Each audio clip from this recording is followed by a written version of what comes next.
Ready? Yeah.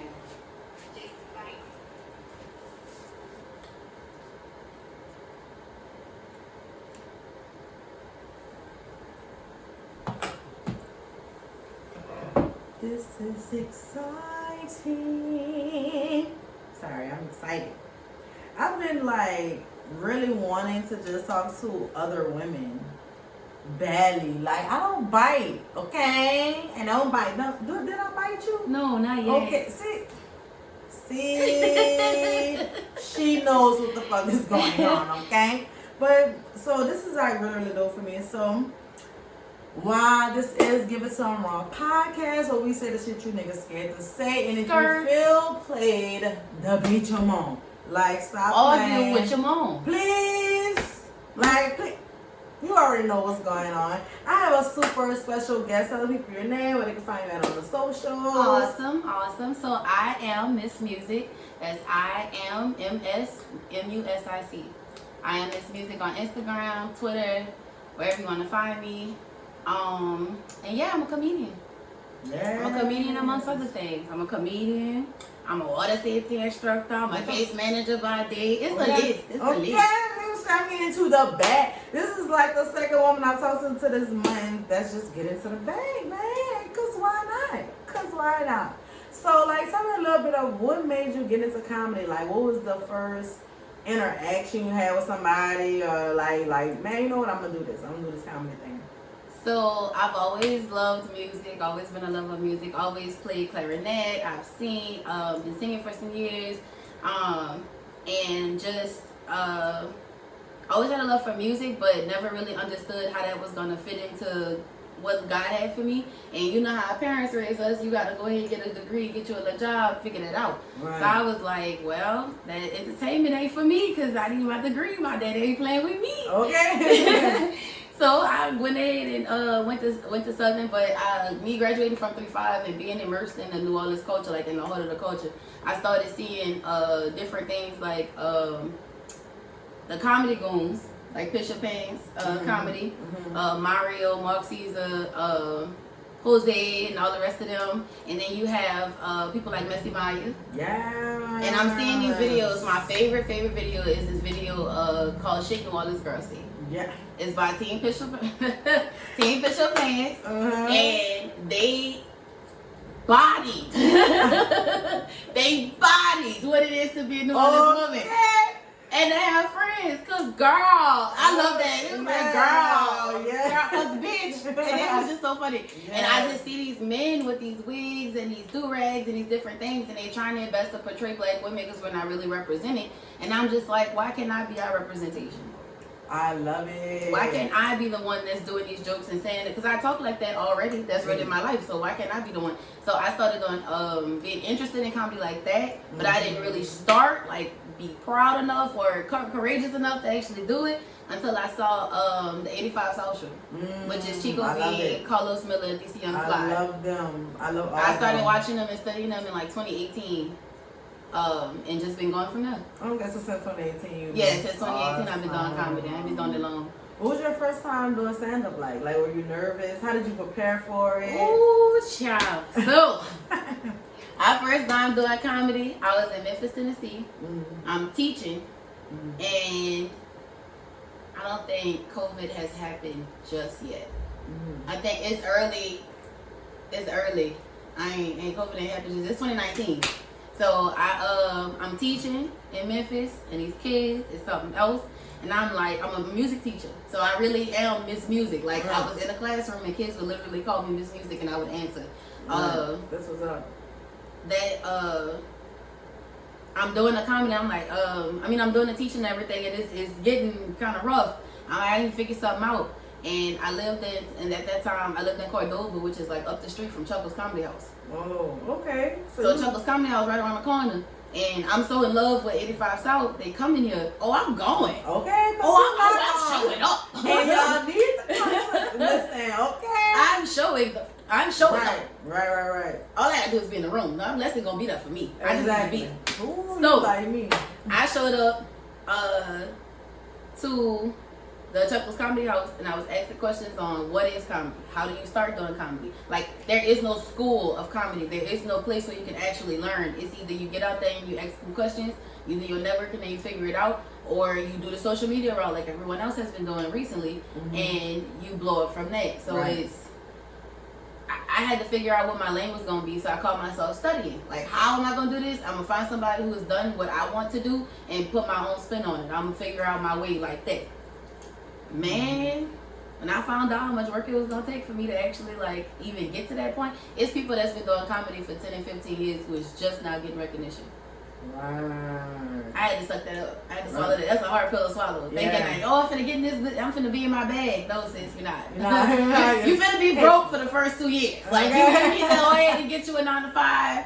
Go figure something out on the back end. Right. So yeah, I started doing comedy in Memphis. My first time on stage was at Midtown Crossing with this promoter / comedian named Basil Bays. So shout out to him. And it was a room full of comedians, and I got a standing ovation. I was talking about my first time. I was talking about my experience teaching at with Shelby County Schools and how the kids were, or whatever like that. Actually, on my YouTube channel, it's called Funny as Fuck Podcast. Funny as Fuck Podcast on YouTube. I taught in Memphis too, and I definitely can relate. I definitely gotta go see that, cause I'm sure I'm be like, yes.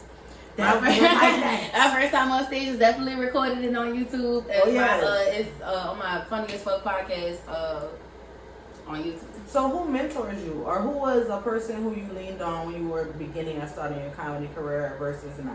And is that the same person? Mark Caesar. Oh, that's what's up. Literally from beginning to end, it's been Mark Caesar. He's always been my favorite from the Shit New Orleans girl stage. So I was like, what better way, because technology nowadays and just social media and all that stuff, we have access to people that we never would have been able to have access to before now. Right. So I'm going to reach out. I'm going to slide that DM. I don't care if you get annoyed. I don't care if you feel some type of way, because it's ambition. It's ambition. It's not to be annoying. It's ambition. So I hit Mark up and was like, hey, I've been watching you for some years. I just decided to start doing comedy. Do you have any tips, or if there's a conversation that you and I can have, please don't hesitate to reach out, blah, blah, blah. He actually reached out and gave game. Right. With no problem. No problem. Exactly. That's what's no problem. He is so solid. Solid. Mark Caesar is so solid. People don't understand what they need to know solid, son. Like, he just threw Caesar Fest. He just had Caesar Fest in New Orleans in 2020 for the second week in November. Right. Fire. Over 600 people. Right. He had about, I want to say, maybe 60 to 100 vendors. I'm not 1,000%. Don't quote me on the numbers.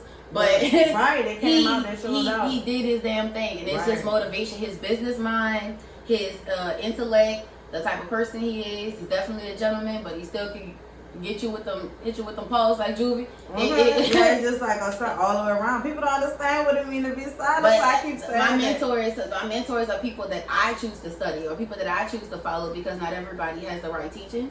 But then there's also some people are not willing to mentor you. You have to just like ask for the right questions. Right. So I don't have a specific mentor. I just call and ask questions to whomever I need that particular information from. Got you. That makes a lot of sense. Have you ever had a moment where you didn't get any laughs, or you had a crowd that was kind of stiff?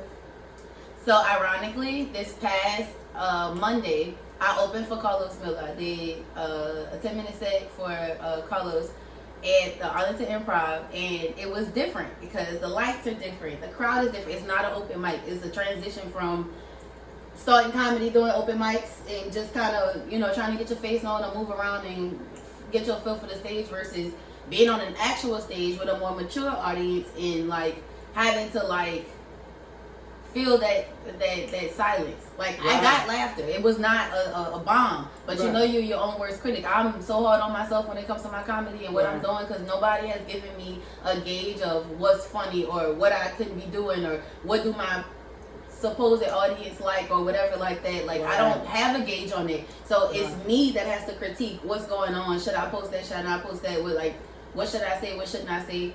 I'm the cameraman.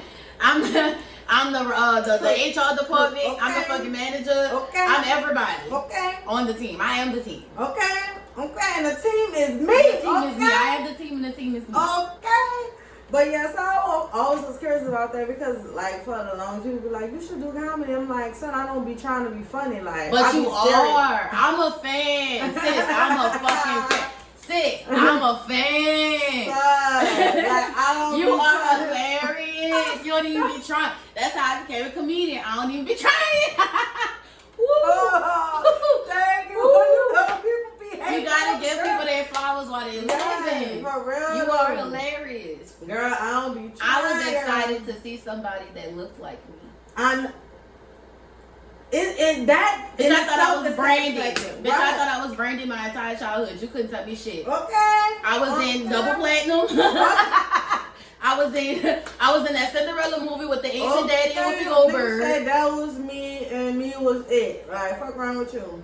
How receptive are other comedians when you go to the shows after you do, you know? And how was it? But double bag, right? You just opened up for Karlous Miller, my nigga. How did that happen? Oh my God, fine. I am still mind blown. Yes. Mind blown. Yes. Mind blown. Karlous Miller. That's big. Karlous Rico Miller. That is big. A big deal. So that's a transition in comedy and in my comedy career for me because that's a guest spot. That's not no open mic. That's actually being on somebody like that can put that on a resume. Because I kept trying to figure out how I'm gonna create this resume. Like right, and look at that. See? God, but the Lord. But the Lord. I'll fight everybody in here. Because the God I serve. Okay. The God. I be trying to tell people. The God. Okay. GAWD. God. The Lord. Sign language. The Lord. Okay. The one I serve. Okay. Okay. For real, like, I was like, that's a big deal. So, like, how did he reach out to you, or was it somebody? So, my first time meeting Karlous was at the 85 South show for my 26th birthday in Memphis, Tennessee, and I was trying to go cut up. I was like, oh, if I just get in the show, I'm going to act up, and they going to know, like, I'm in this thing. Mm-hmm. But the person I was dating at that time wasn't having it. He was like, I don't want you to be all over the place like you normally would be. I don't want you to basically like get up and move around. I want you to sit right here. So you're insecure. And I was just like, sit right here. Sit right here. Right here don't even want me to sit right here. But at that stage of life, I thought, oh, it's time for I'm almost 30, I gotta be married or whatever. So I'm gonna just chill out. Maybe I am too much. I'm gonna calm down. And Karlous I got us backstage though. I went and met somebody, got us backstage and got us to take pictures, and I was like, taking these pictures like, I'm a comedian. What do I need to do to do that? I'm trying to get my questions in while we doing what we doing. Right. And he was like, just keep doing what you're doing. And he looked over and don't let nothing hold you back. He don't know nothing about what was said to me earlier. Okay. What? So the time passed, and then this opportunity comes up again. Now I get to a friend of mine was like, oh, Karlous coming to town. I bought a table. Do you want a ticket because of social distancing? Right, I want a ticket. Okay. I gladly pay to go see my guy. So I go to the show, and I'm seeing the opener. His name was Chris Spencer. Shout out to Chris. Chris was like on stage doing his thing. This was the first show. And when he got off stage and Karlous had went and got on, I, skedaddled to my right and went, rub some elbows. What's up, man? Blah, blah, blah. My name is so-and-so. Like, what's good? Like, what? He was like, yeah, you good? You met Karlous? And I was like, no. Right. Like, I'm not gonna tell you. Yeah, no, I don't even know the guy. Never. Oh, it'd be great to meet him. Okay. So, we go to the back, and like I said, my personality made room for me. Now, me being the only female in the room made me be quiet. I don't want to come off as intimidated. I don't want to come off as loud and extra. I don't want to come off as really ratchet. Right. Like, really ratchet. I want to give you the calm version of what this is, because I know how to behave myself. I need you to know that I can handle myself. Right. So, I'm sitting there being quiet, soaking up game, and Karlous look over. He said, what's up, Miss Lady? And I tell you, chocolate girls turn pink. Who me? Miss Lady, that's me. Turn pink. Okay. I would have been the same way, sis. Oh, Lord, my heart. I would have been the same way. That must have been how my mama felt when Denzel looked her way. I would have fell out. And then that one she would have looked my way. I'm pretty sure she would have passed the fuck out. I would have passed out. Of course, would have. This how Nick Cannon felt when Mariah gave him play. And played on like, that's how I understand. You bad for that lady attention just to be doing. I understand you niggas, but anyways. But yeah. So, being able to just like be in the room and get the game at least they gave me, because the second night Black Ron came and Black Ron was dropping knowledge. Wow. Oh, Black Ron is so fire. Oh my goodness. Right. On and off stage, that nigga is the truth. No lie, no tea. That nigga is the truth, no cap. My goodness, celebrity comedian. Right. Just rubbing elbows. Solid. Just being solid. And that's like I'm family. Like you just met me this past weekend, but you rocking with the kid. Okay, right. big bet.